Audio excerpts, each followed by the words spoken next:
I got to know the answer. We ended the podcast last week after Allie told a story about her family. Well, you grew up on a tour bus, a Southern Gospel tour bus. Yes, that's right. Like Tour nomads. bus. We're traveling with the Pains, which you can find on YouTube, and it's a lot. It's a lot. It's a lot of Jesus and 80s. Jesus and Aquanet. Jesus and Aquanet. And I asked the question, I said, this was the kind of act that you would have seen on Hee Haw. Did the Pains ever appear on Hee Haw? And the answer is no. Oh. But my dad said they were on. Did you guys ever hear of the PTL network? Yes. Apparently, my parents were on the PTL network. Not my parents. My mom was not in the Pains, just my dad. So, yes, he was on some sort of network called the PTL network. Yep. And actually, if I remember the PTL network in the 80s, I'm trying to remember the name now. There was a huge conspiracy about that, about money coming out of the church. Because you know how many of the evangelistic churches, they go for all the money, right? I mean, honestly, if I want to be rich, I should become an evangelist. Did you guys ever watch? Zach and I were watching it. It was with John Goodman. Oh, shoot. He's in a lot of Walton things. Goggins. It's on HBO. It's about it's a spoofy kind of show on televangelism. Oh shoot. Anyway, are you thinking of the Bakers, Tammy Faye Baker? Yes, it is. I was pulling up Wikipedia. There it is. Jim and Tammy Faye Baker had been they were in the ministry, or they ran the ministry, the Assemblies of God. And it became the Assemblies of all sorts of criminal activity, laundering money and everything else. 2 scandals happened in 1987. Baker was accused of sexual misconduct with the church secretary, Jessica Hahn. Do you remember this now? Oh my gosh, that's an ancient name. Yes. And illegal misuse of ministry funds eventually led to his imprisonment. Dun, dun, Is he dun. still? 2 questions. Here's one. Is he still alive, and is he still in jail? All right. It was a significant amount of money, Quinn. This was huge back in the day. Like, this was the scandal of scandals. Okay. Jim Baker. Is he still alive? Hang on a second. Let me go to his Wikipedia page. Let's see. Is Jim Baker? You know what? Hold on. The Wikipedia page is not very helpful. I'm surprised it doesn't just pop up with like, nope, he's dead. I know. Usually it does. It pops right up at the top. Did Jim Baker? Okay. So this is in 2021. Jim Baker is still alive and well. Oh, yes. Although he did have a stroke in 2020. now this sounds like he's out of prison. I would assume so. It seems that way. Yeah. Yes, I would assume so. Yeah, still alive. Although, yes, the stroke. I think that's about it. Wow. That was a trip down memory lane. I was a kid when that happened, but it was all over the news. He obviously is not afraid of scandal, though, because apparently he had a run-in over some coronavirus misinformation, too.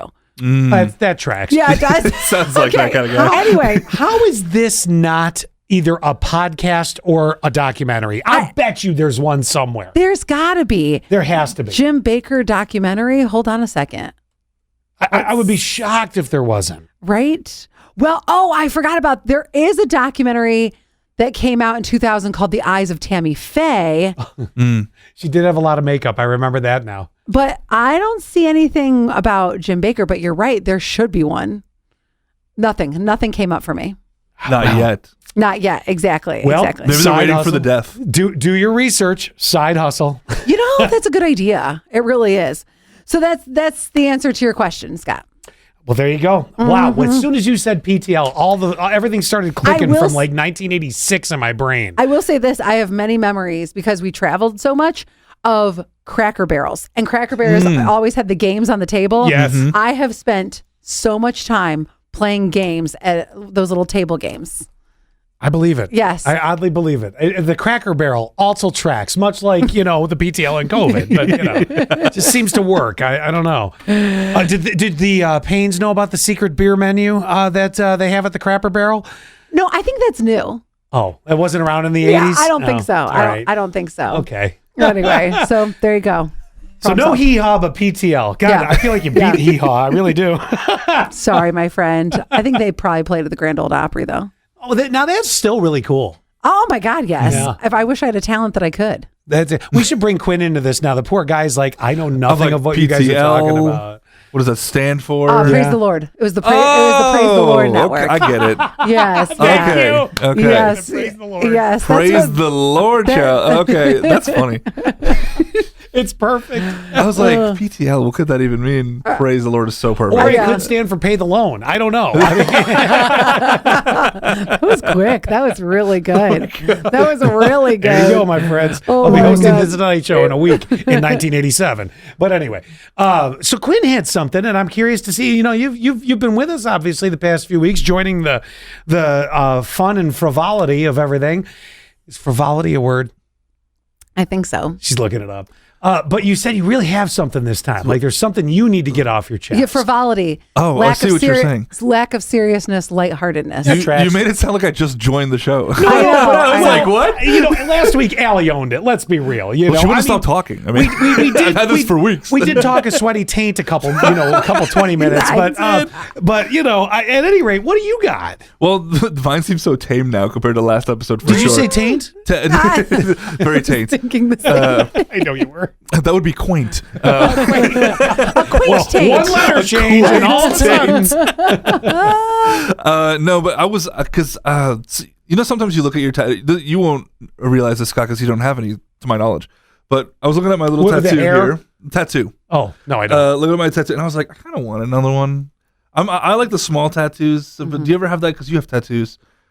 None of them are small. Mine are all That's true. You have a big heel on your shoulder. Mine are all really, really big. Like they take up the entire thigh, entire rib cage, entire. Do you already rib have the cage. next one planned? If you're getting another one, I don't. No. I should. Well, you're not setting up the not schedule. Junior. You're not getting the whole. Oh my I God! already Could you have- imagine Junior? Oh, you already have Junior. I already have Junior. He's have mine. Junior. No, get another one. Have him all over your back. Do a whole back Like tattoo. the Steve-O tattoo. Yeah, right. Oh, With yeah. Junior going. I can tell you that'd this. be great. We have a new puppy. I would never get this puppy tattooed on me. I think you don't two like are this dog connecting. at all. I like him, but we are not connecting. No, like I love him. He's so cute. Yeah. We But you're might- glad he doesn't live with you. I'm so glad. But I he actually might soon. Well, And soon. then we'll see Recently- who's getting the SPCA call. Recently- Allie will be in a pen waiting to be adopted. Oh, shut up. Recently, we were going to put an offer in on this house. Yeah. And I just, when you just don't feel it. Scott, you Oh, bought some God, houses yeah. before. You walk in and you're like, I'm just not feeling it. We Yeah. were going to. And I was thinking, I'm so glad I'm not feeling it because I'm not ready to live with this dog. This puppy is see. so freaking annoying. Now, I want to point. We're coming back to the We'll go tattoo. back to it. We're coming back to it. Hold on. I want to point something out. You guys got on my shit something fierce months ago because, with all due respect, Benji and I don't. That's your Quinn's dog. We don't connect. No. The times that he's been in the studio. Now, I'm certainly a dog person. I've had 4 pugs in my life. I mean, there was a Lucy for a long period of time. My daughter had a golden retriever who, I still feel like you didn't connect with Lucy, though, either. no, I did, but Lucy, clearly Lucy wasn't my dog, and Lucy Right. let everybody know that. But when she needed something, I was there, Yeah. so Yeah. they know, Yeah. But so that's where the connection fell off. So you guys got on my crap, and I'll never forget this because you made me feel like really buttholes. Oh. And you said, well, if a dog doesn't like you, that says a lot about the person. And I'm like, no, it really doesn't. I think sometimes, just like people don't connect with other people, sometimes a dog and a person don't quite connect. So we have 2 I could options see here. that. We have 2 options here. Either I was right to begin with and y'all just made me fucking feel bad, or Allie, you're just equally as a horrible person as me. So where do you want to go here, kids? I can make us both right. So I think that if your dog doesn't connect with someone, that doesn't necessarily mean we were making fun of you, but that doesn't necessarily mean that you're a bad person. But if if you can clearly tell your dog has an issue with a person, that's definitely a sign that you can't Yes. trust that person. No, Benji and but I have Benji doesn't have an issue with you. He just ignores you. well, we have the same relationship. Right. When he's here, You both exist. we're all look at that. Yes. One's on 4 legs, Yeah. one's on That's 2. what I think is the right answer because I know that Junior doesn't connect with every person as well, but he has growled and barked violently at some people that we walk by when I'm taking him on his walks. He And that knows. really, yes. And that really, Yeah. I feel like is very telling of that person. Like he knows something. He still gets up and comes and sees me when I stop by the house, or if he comes over, it's, I feel like there's a connection with you and Sure. Junior. I'm not saying that you're going to be dog sitting for me anytime soon. But honestly, if an emergency happened, I could easily do that very well. Right. And I have a king size bed, so the little bastard can't take over the entire thing, you know? So You'd be surprised. I also think, and I think Benji hasn't been here as often as Junior, but I also think that because of when we're doing the show is usually when he's here, then, we're very animated on the show. We're quite loud, and Benji is, he's a rescue. He had a little bit of a trauma. Yeah. So who knows, like, That what could kind be. of, so if, when we're like, hey, whoa, he's like, what the fuck is going on? yeah. So maybe he associates you a little bit with the high energy that he's just I like, am I need you animated, to yes. calm down. Right. Well, right. and he's with you all the time. Yeah, So, and I'm very calm. Yeah, and you're right. I mean, and I don't mean that this is not a joke, but, obviously he was emotionally damaged. Yeah. So he's like a millennial. And, all of that. And, that means great. he, another quick one, huh? So it was, it's obvious why he's connected. I have a quick thing. I before we go back to the tattoos, I want to mention, just because you were making fun of millennials just now.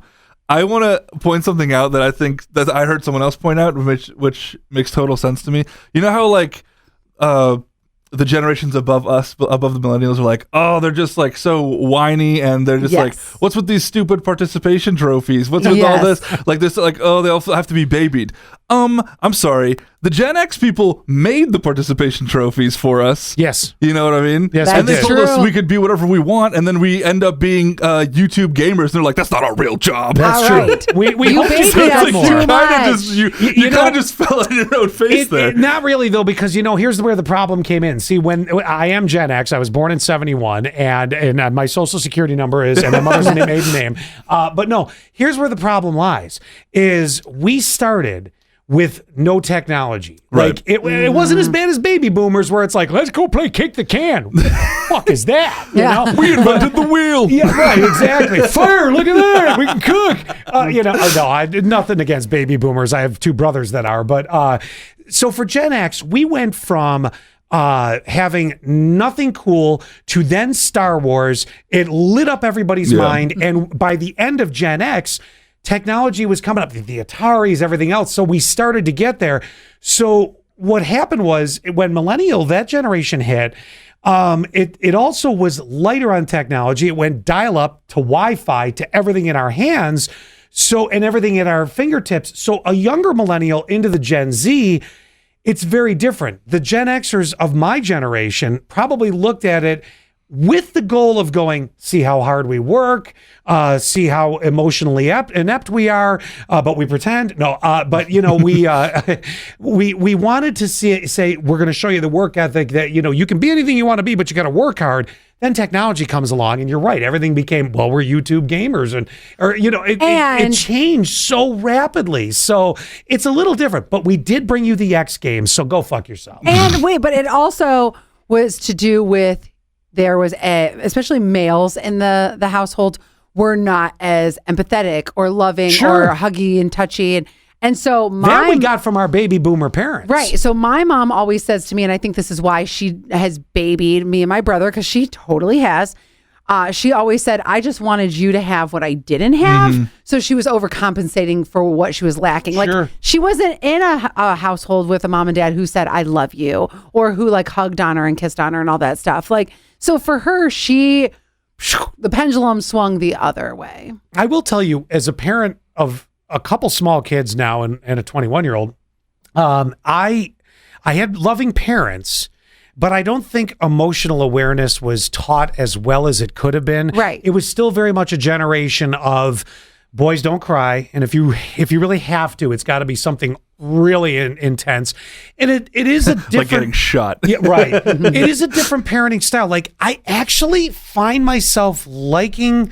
It's shifting again, the parenting. We went through helicopter lawnmower mower parents where you couldn't play outside, without your parents hovering or fixing every problem or whatever that was. Yep. It is shifting a bit now. It is. And like, for example, saying to your child, make sure to be a good boy or a good girl. Well, they really are a good boy and a good girl. I mean, if you're doing your job right, a better way to say it would be make good choices, think about it like that. And that's I'm actually enjoying kind of learning some of that as I'm going through it right now. Right. I make mistakes. I still say were you a good girl today? And, obviously you're a good girl today. Yes, I shouldn't do that. How was your day?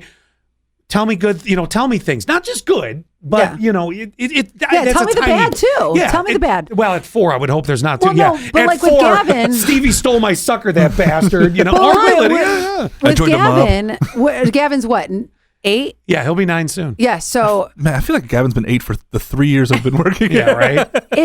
are you saying to him if he does cry, suck it up, Buttercup? I don't think so. No, but a good example of that would have been in my generation, and I think probably a little bit of yours, Allie. I don't know about yours, Quinn. I can't speak for your parents, but it was, it's not that big of a deal. Or my other favorite is, you really want something to cry about? Yeah. Those were great lines back. Yeah. Not great lines. They were terrible lines. But, now it is. Why do I still find it so endearing? Well, when Gail says, I'll give you something to cry about. because now, it's a different story. You can be like, oh, really, Gail? I'll give you something to cry about. Trust me, I got secrets. I go, you're going in a nursing home. Start tearing up, sissy. Yeah. But so I think the better way to handle it, and again, I'm no expert on this, and I'm really trying to learn this, and I need to take the advice of people that are better than me at this, is try to engage what's really got them upset. Really go, what is it that has you so upset? Which is so easy to go, it's not a big deal. Right. Well, you're essentially shutting down their emotions, saying, well, great, now it's not a big deal. What is it that has you upset? Allie, what is it that has you so upset? But God, that's so hard to parent that, because I don't want them to put too much weight in things that really it isn't a big deal. Oh, no, you come back afterwards and try to help explain whether it's really as big or not. Right. You And have to do some explaining post. You don't go back and go, oh, that's nothing after you listen to them. Because my mom was very much the like, shake it off. You're fine. You're fine. You're fine. You're fine. And I think part of why, like, who I am now, and I definitely let everything roll off my back, is because she did kind of say like, hey, that's not a big deal. We're going to keep moving forward. So I kind of like that she said it so much, but sometimes, and I got told this the other day, that I show some lack of empathy sometimes because I'm like, oh, that's not a big deal. And they're like, but it is a big deal to me. I'm like, oh, okay. I'm sorry. My bad. Yeah, my bad. No, I get it. I really do. And it is correctable. It's different. Now, the difference was 12, 13, 15 years ago, those parents would hear what was upsetting if they were able to get it out of the kid, and then they go try to fix the problem. Mm-hmm. And I'm not saying all problems shouldn't have parental intervention. There are times where a parent needs to get involved and do something. But it's like the old adage, when the mom walks in or the dad walks into the school, the teacher goes, look, Stevie's really a disruption in the class, and all of a sudden all the blame's put on the teacher, and my kid's perfect. No, they're not. None of us are. Right, exactly. And I am no therapist, but I am trying to learn. As you humans say, I'm trying to improve myself. I'm trying to remember. I'm trying to remember if my mom did say or was like, why are you crying? Why do you feel that way? Right. And well, if you got to think about it this hard, probably not. I know, that was so many years ago. I know you can go with that. I don't know if she said that or not, because they're not big on. My family was so big on being perfect all the time, actually, that it was like very common for that generation. Right. Let's keep up with the Joneses or be the Joneses. Right. And I also think that my parents, especially based on like their faith and everything, which I love, I'm not dogging that at all, but like we had to act a certain way because they were such pillars in the community. Yeah, I understand that. And so, and I don't hate it. It was that generation of like, we still care what others think of us. Yes. But it also makes me go back and go, well, I can't have anything go wrong. Right. Right. Exactly. And yeah, I'm kind of a mess sometimes. Mm-hmm. And then on top, and on top of that, I'm amazed I'm still sitting up myself. I never saw my parents argue growing up. And I think that's a problem too, because That sounds unhealthy. Relationships aren't perfect. They actually do have such a great relationship, but I think most of it is because my dad is the most laid back person I know. And he's like, oh, it's not a big deal. I'm just like him. I'm like, no big deal. Whatever. I don't care. Well, sometimes it's a deal, maybe not a big deal. Right. And so he's like, whatever Gail says, I don't care. Don't tell him to listen to this podcast or watch it on YouTube. Right. Quinn, I am so sorry. No, you're good. Hijacked the crap out of that. Back to your tattoo. Back to the tattoos before we end the episode here. So I just was wondering, let's, I guess, end it on a more fun note. Yeah, please, God, lift it up. Oh my God, it's a PTL moment. If we had to switch around the person to your left and had to pick a tattoo for them, what would you get? Like if I had to pick for Scott for Allie for me, what would you get? That's fun. What would you get for that person? I would absolutely give you a Benji tattoo because I have a junior tattoo, so I love it, and I'd hate it so much. I love showing people this tattoo, and I think that it would look super cute. Oh so my God. you get a Benji tattaoo. Okay. How is it a massive tattoo or is it like nice and small? It's huge. Oh no, that's on my back, and he's going like this. It has to be because you got to get all the detail in there. So Benji tattoo is for you. Okay, Scott, I have one for you, and I think you'll love it. We've talked about it, I think, on the show before. It's something that I kind of want because I think it's hilarious. Whenever I want to get you a middle finger on the front of your thumb, so that when you give people a thumbs up, you're also flipping them off. That is so great. And I think that's Scott. That is so Scott. That is so Scott. I love great that. job. You're awesome. Go fuck yourself with a smile. That, or you could get me the United Federation of Planets right here. That's true. You know that. So you got two options, Yeah, right? the Star Trek logo. The Star Trek logo would. Wait, hang where? on, I'll show you. Wait, right where? I can't see you. Here, right here. You could get that. That could be my tattoo. Wait, on what part of your body though? I can't. My dick. Wait, on the inside is Ew. No, I'm kidding. You can put it right here.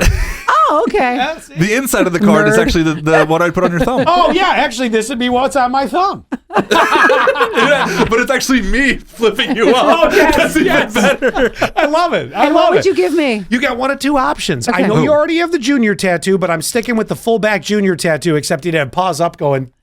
All right, what's my second And also a option? picture of me on his paws like, fuck you. It will really layer this thing. Yeah. What's my second option? A full back red rose. Oh my God, that's a huge. Oh, so it looks like Beauty and the Beast on my back. Well, it'd just be a huge blooming rose because you like you love the color red. Oh no, Rose is definitely I see. If you were a flower, you'd be a rose. I got Oh. You know what I mean? So I have Am I roses right? tattooed on me already, guys. And you know what, Quinn? I'd be wilted.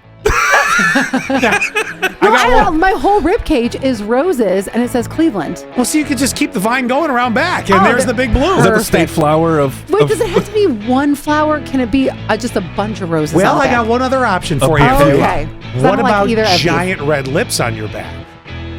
How about giant red lips on my butt? So, Kiss my ass. so let's all go get tattoos, everybody. Bye.